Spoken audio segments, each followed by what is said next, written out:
All right, back here with the 165. I found my spark tester. I'm going to show you what I'm hopefully seeing here.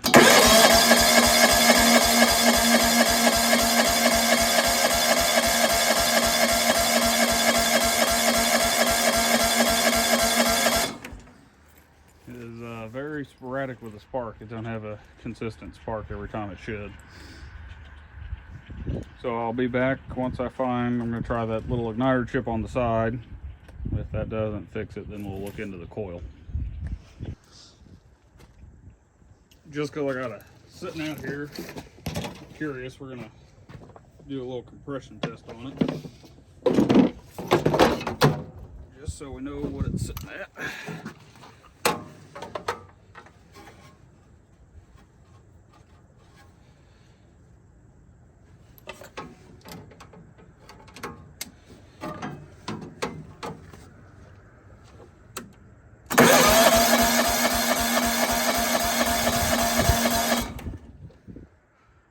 Well, sitting at about 80, 75, 80. So I'm gonna call that pretty good.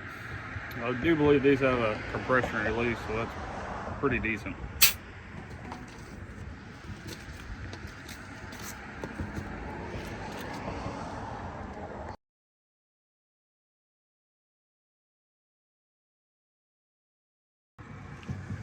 All right, back here with the 165, I got this new igniter chip in the mail today.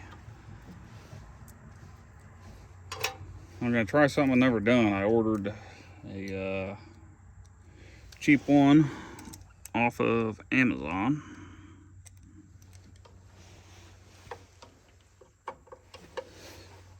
So I don't have super high hopes this is even gonna work, but we're gonna try it out.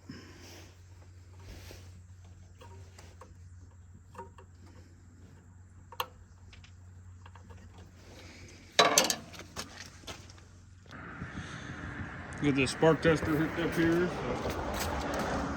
hopefully y'all can see maybe what it does.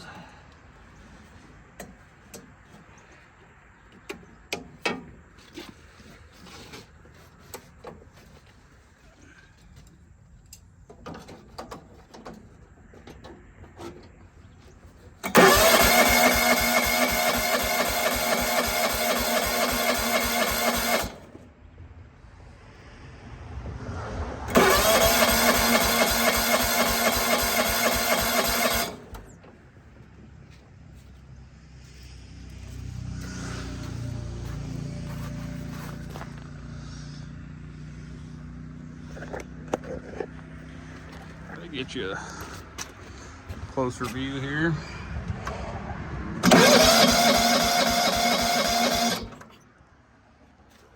Still nothing. All right, I just put that second igniter chip in.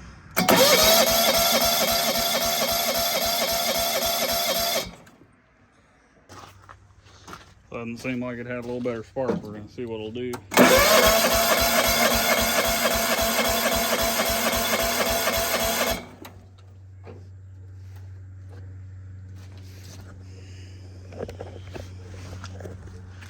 Of course, now whenever I actually hook it up,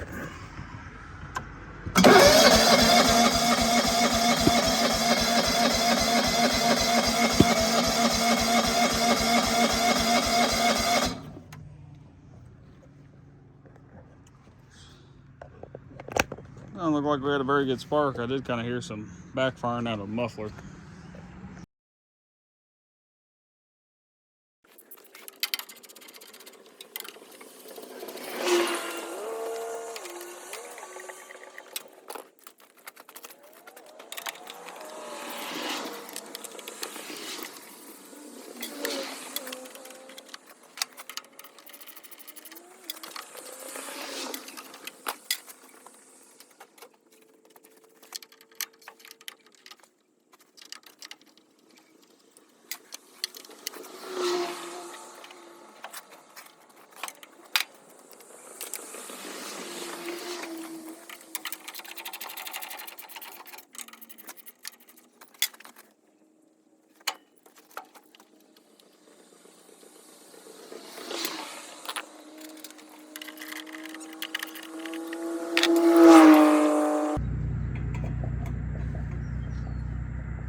these bolts holding this flywheel screen on, I've always used a hand impact, and I have never stripped one out using this method.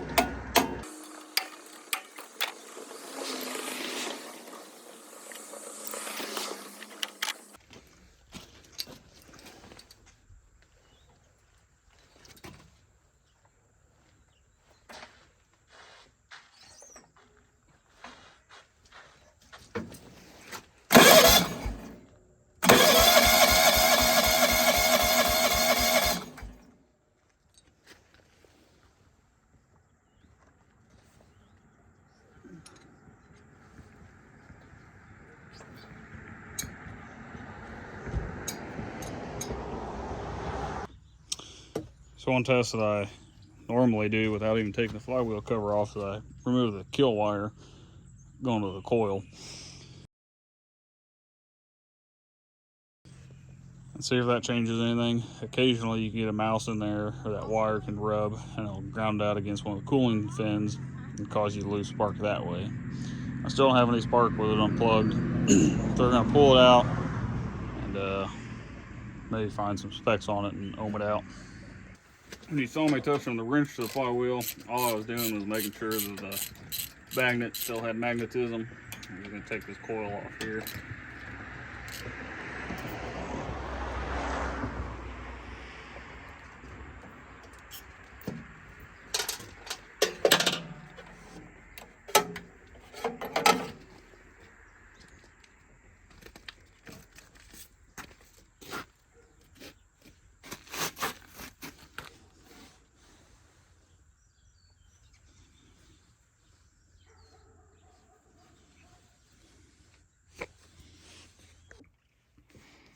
All right, I got the coil in here in the house. I found some specs on it. The primary winding is supposed to be 0.4 to 0.8 ohms, and the secondary is 10,000 to 18,000 ohms. So we're gonna go ahead and I'll show you the resistance in my meter leads here.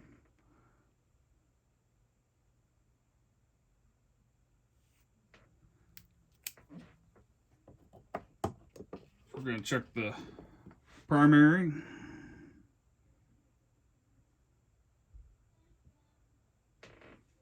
So that is within spec. Go ahead and we'll check our secondary.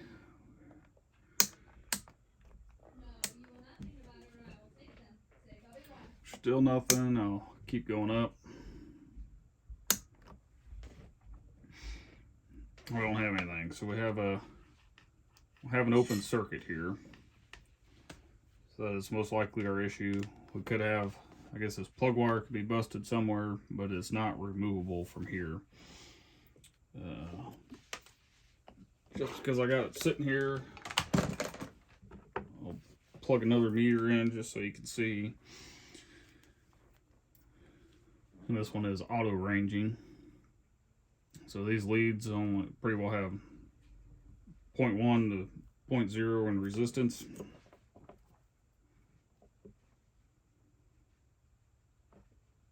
We've got 0.6 ohms there for the primary winding.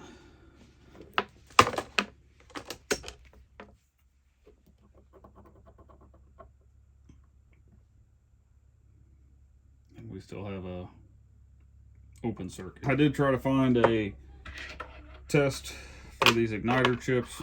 There's nothing listed in the service manual.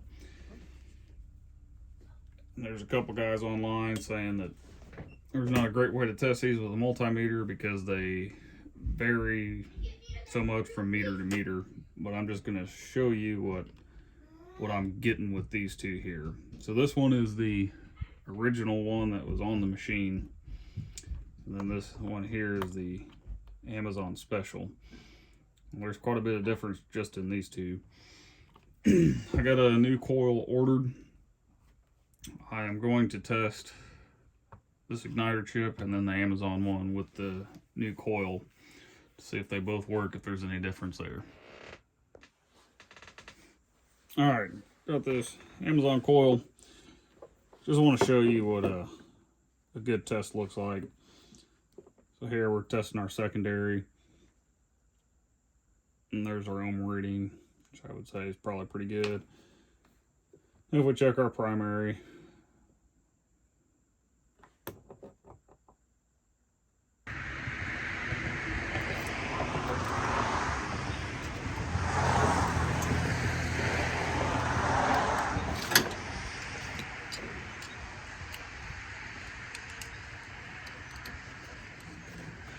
most of the time a coil is marked which side goes up.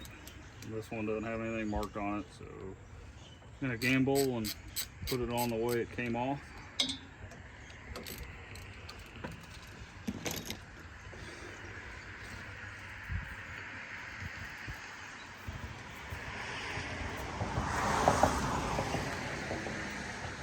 The service manual claimed for a 12 thousandths air gap.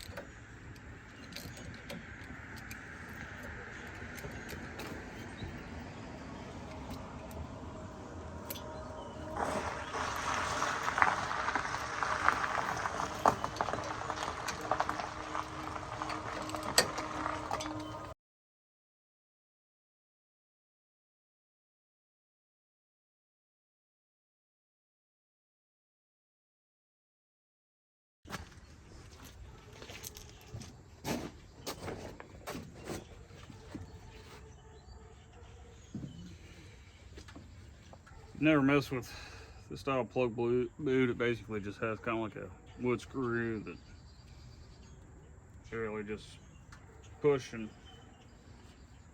turn it on at the plug wire.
And that was just running with one of the Amazon Ignitor chip deals on it too. Let's get her put back together.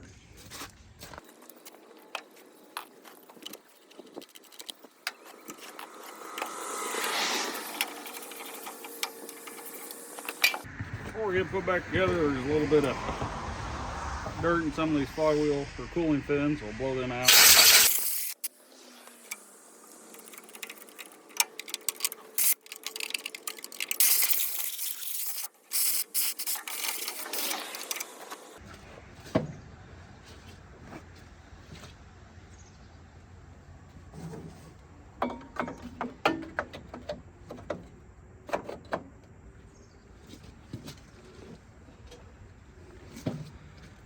Not sure what the exact purpose is, but between the flywheel shroud and the fuel pump, there's these two plastic washers.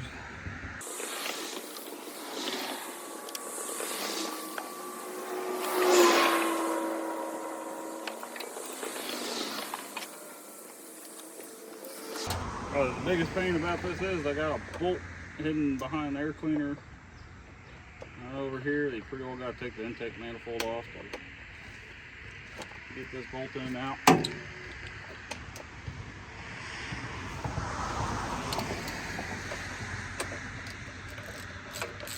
It is slotted, so if you can sneak a wrench in there and get it loose, that's all you got to do. I didn't seem to have a wrench that would fit, so I just took the bolts out of the manifold, the bolts to the head.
So I know I didn't show you, I have checked the oil on this. It actually looks brand new and it's full.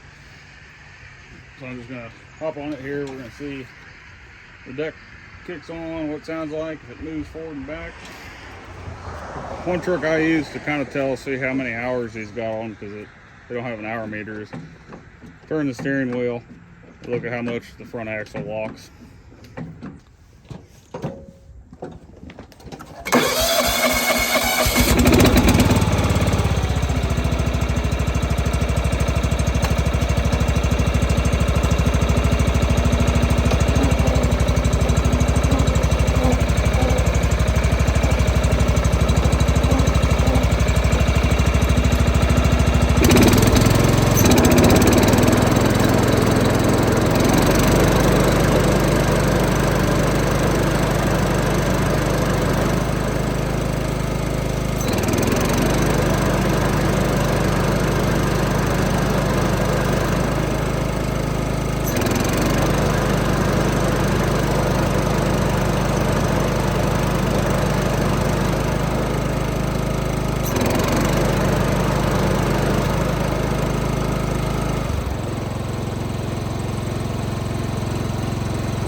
One thing I said I was going to do was I was going to put the old igniter in there and just see if this one still works. I imagine it's going to. I'm going to put the Chinese one back on there, and I'm curious how long that one's going to last, if it's going to run for a while or not. So we'll kind of do a little test on it.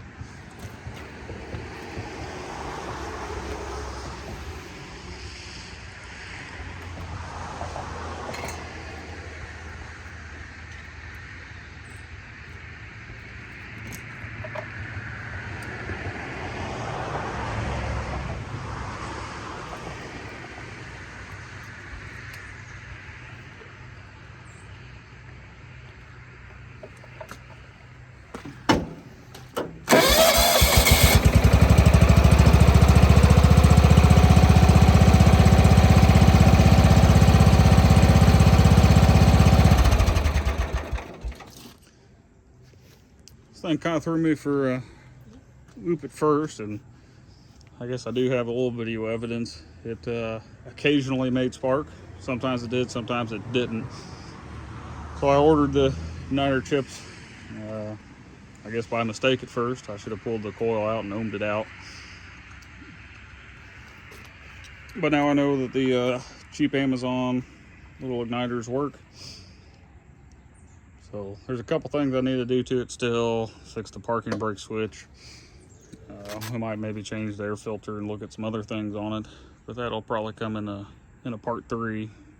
It's too muddy and out right now, and really there's no grass to mow. So maybe come springtime we'll, or at least look at the deck in part 3. Thanks for watching.